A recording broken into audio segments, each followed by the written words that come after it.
is Dr. Elizabeth Mitchell. I'm an emergency physician in Boston at Boston Medical Center. I'm really excited and happy and honored to be here today to talk to everybody out there.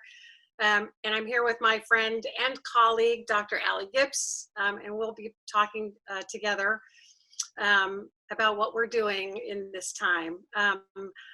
Speaking for myself in the city of Boston, I'm really so honored and in such admiration with the way the city and all of the health systems have come together to really help the citizens of Boston and the people in the state of Massachusetts to remain safe, to be healthy as much as they can, and to care for the people who are sick. And my good friend and colleague, Dr. Allie Gips, who's also an emergency physician, is in Denver, where she's doing a fellowship in palliative care. And I'm wondering, Allie, if you can talk a little bit about what you're doing there, what palliative care does, and how it's also helping the call to unite. Thanks, Liz. I'm really honored to be here too. So palliative medicine, just to take a step back, is a form of specialized medical care for people living with serious illness. And it's a type of care that's really focused on providing symptom relief and relief from the stress of serious illness. And our goal in palliative medicine is to improve quality of life for patients and families. And so in the setting of COVID-19, palliative care, just like emergency care, is really critical to our ability to take care of patients, not only medically, but also as whole people.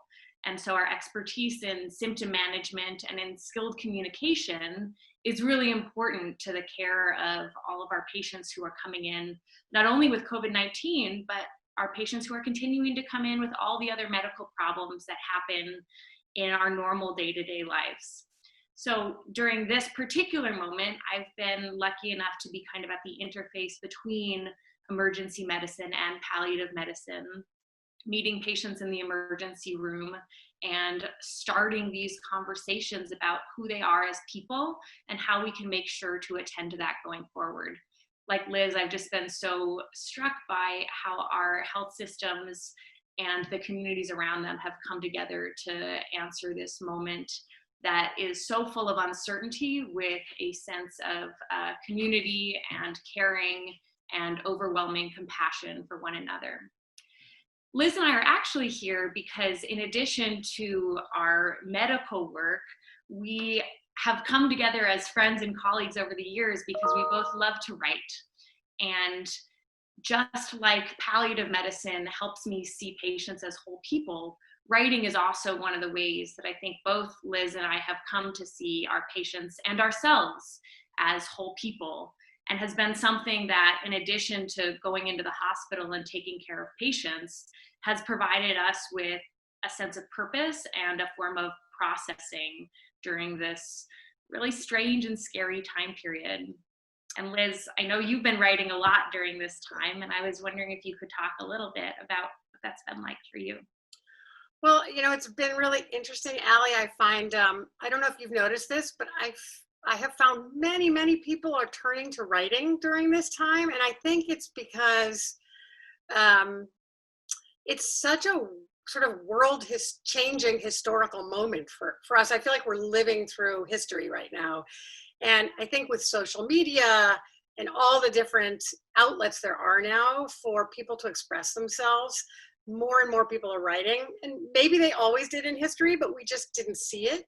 And in the journals now, I'm seeing in the New England Journal and in online blogs, online newspapers are printing a lot of creative or outlet type narrative writing that expresses how people are reflecting on what's going on right now. And I think that's what you and I have always shared about medicine. I mean, it's not just this moment, but we've always done that.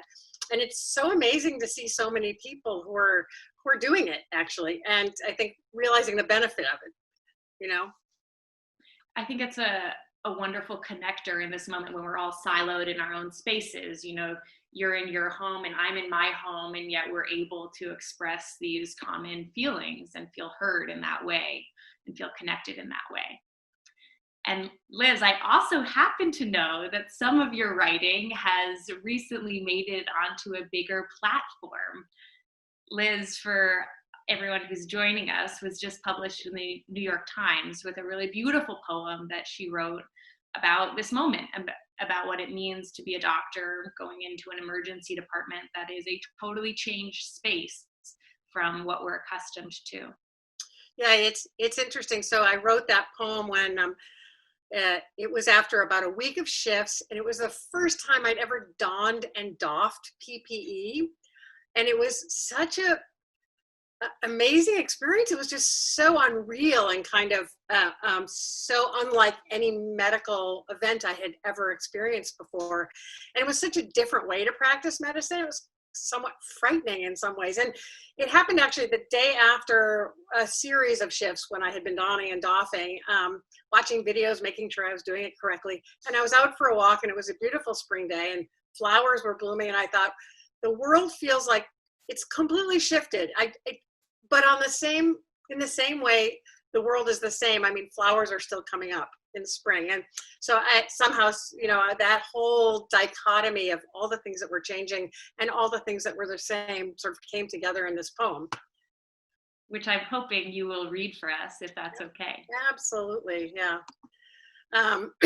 So this poem, which is called the Apocalypse, which is how I was feeling that day, that this was somehow an apocalypse. This is the apocalypse. A daffodil has poked its head up from the dirt and opened sunny arms to bluer skies. Yet I am filled with dark and anxious dread as theaters close, as travel ends, and grocery stores display their empty rows where toilet paper, liquid bleach, and bags of flour stood in upright ranks. My stomach twists and fingers shake as I prepare to work the battleground. The place I've always loved and felt at home is now a field of droplets sprayed across a room or lurking on a handle or a sink to find their way inside our trusting hands or mouths or eyes, the ones that touch you when you're sick, speak soothing words, and seek the answer to your pain. This is the apocalypse, as spring begins again and brightly colored flowers deploy in my backyard. The neighbors walk their dogs and march along the quiet streets. I stretch my purple gloves on steady hands. I tie my yellow gown behind my back, my hair inside a blue bouffant. My eyes and nose and mouth are still and calm inside their waiting shields. This is the apocalypse. I've read that poem a number of times now, and it still strikes me every time. I'm just wondering, I know you wrote that poem weeks ago at this point, and I wonder what that feels like reading it now and what kind of space you're in now.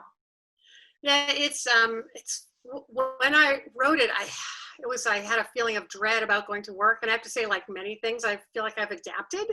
And now when I don and doff, I actually feel very comfortable. It's funny. It's become sort of commonplace, but it does, and now it presents different feelings in me. So now I feel like this mask, it's so hard to communicate with people when you have layers and layers of clothing and shielding on. So, I sort of moved from being afraid and being uncomfortable with it to feeling how difficult it is to actually be a good physician with all of this stuff on, and how much it's changed the practice.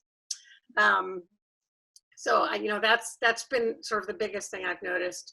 The other thing I wanted to talk a little bit about, the reaction to the poem, which was quite surprising to me. That poem appeared online for the New York Times, and at the end of the poem, the reporter had written, "Please respond with a poem." And the amazing thing was, all of these people wrote. I went and checked on it about 2 or 3 days after it appeared, and I think over 80 people had written poems, their own poems. So I thought that was quite amazing, actually, and the power of how writing and poetry can affect so many people. And I think, as we're wrapping up here, I think that was the note that both of us, as we prepared for this, were hoping to end on.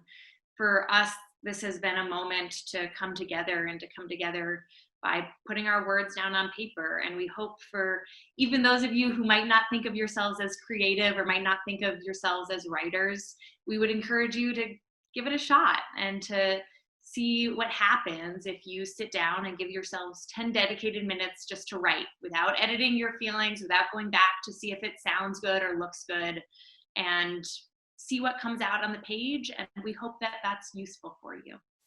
Allie, I think you had some suggestions for things people might actually write about. I do. One of our ideas is to write a letter to someone. And I would encourage you, if you do that, to describe life right now without explicitly talking about the pandemic. That's actually a prompt I had been given in a class recently that I found really meaningful. And then the other idea is just to have a free write about masks. Start with that idea and then sit down and put your pen to paper and see what comes out. So Liz, this is always, it's such a pleasure to talk to you about any of this stuff. And we hope that this provides something for other people to try on and see if it fits during this time. And even if it doesn't feel like it fits, you may feel better. It may really help you with, whatever your feelings are, just to put them out there on paper. All right. Thanks so much. Bye.